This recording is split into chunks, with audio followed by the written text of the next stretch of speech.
E aí, tudo bem? Estou aqui fazendo minha devocional e eu estou fazendo a minha devocional em um livro que eu ganhei de um pastor amigo meu, pastor Levi Maia.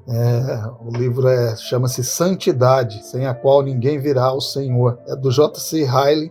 Não sei se a pronúncia é exatamente essa, né? O meu inglês é muito fraquinho, mas é uma excelente obra. E aí eu estou lendo aqui, tá bem no comecinho dele, mas já comecei a colher frutos maravilhosos aqui dessa devocional, e o que me fez pensar em compartilhar com vocês. Na realidade, tudo que eu leio que me faz bem e que me aproxima de Deus, rapidamente no meu coração vem o desejo de compartilhar com os meus amigos, com as pessoas que eu amo, com o mundo, né?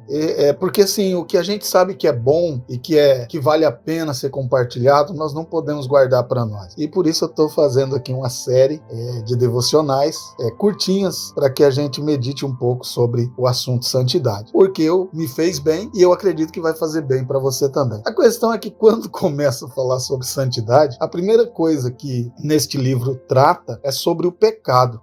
Ele vai dizer que a primeira coisa que Deus faz quando quer tornar alguém uma nova criatura em Cristo é iluminar o coração desta pessoa, mostrando-lhe que ele é um pecador culpado. Então, se o pecado ele é a base, né? Reconhecer que nós somos pecadores é a base para nos aproximarmos de Deus. E aí eu fiquei olhando aqui sobre essa questão do pecado. E nós temos falado muito pouco sobre o pecado, né? As igrejas, hoje, nós temos conversado pouco no nosso círculo de amizade, temos pensado muito mais em outras coisas do que em nos assumirmos como pecadores. E chega um ponto em que as pessoas acham que o pecado é simplesmente uma coisinha boba e que não vai fazer mal algum, que não vai gerar problema nenhum. Mas o pecado, ele mata. O pecado, ele não mata apenas fisicamente. O pecado, ele mata também, né, eternamente, porque quando você, pelo seu pecado, não tem a mente iluminada para crer em Cristo Jesus,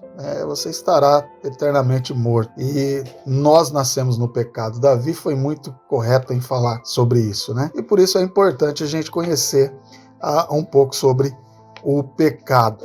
Então, um pecado, ele consiste em praticar, dizer, pensar ou imaginar qualquer coisa que não esteja em perfeita conformidade com a mente da lei de Deus. O pecado é a transgressão, assim, em resumo, ele é a transgressão da lei de Deus, é a transgressão daquilo que Deus ordenou que nós fizéssemos. E aí, qualquer pessoa que lê a Bíblia ali com um pouco mais de atenção, ele vai perceber que nós, seres humanos, os homens, podemos quebrar a lei de Deus no nosso coração, nos pensamentos. Mesmo quando não há qualquer ato externo, nós já conseguimos quebrar essa lei de Deus. Pecamos por pensamento. E aí o J.C. Ryle vai dizer aqui que um homem, ele pode sorrir e ainda assim ser um vilão. E é bem verdade. Quem sabe o que está guardado no coração de alguém que sorriu para você? Só Deus. Então o pecado é algo terrível, é algo que destrói realmente. E ele pode ser praticado em pensamento,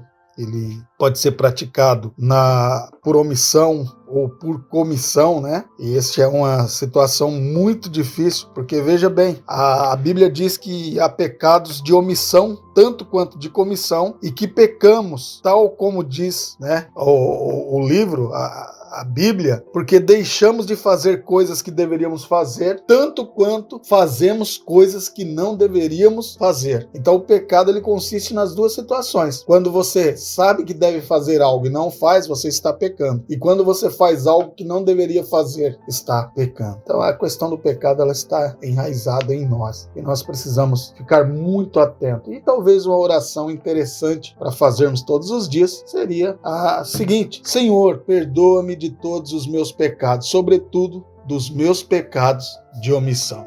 Talvez seja uma oração boa para os nossos dias, para as nossas vidas. Você já parou para pensar como anda a sua vida com relação ao pecado? Acredite, o seu pecado o afasta de Deus. O seu pecado, o nosso pecado, ele entristece Deus e nos deixa longe de Deus. Espero que essa pequena porção te ajude a pensar um pouco sobre esse mal que ronda e está dentro de nós, na maioria das vezes, na maioria do tempo. Bom dia, Deus te abençoe. Espero no nosso próximo encontro. Um abraço e até lá.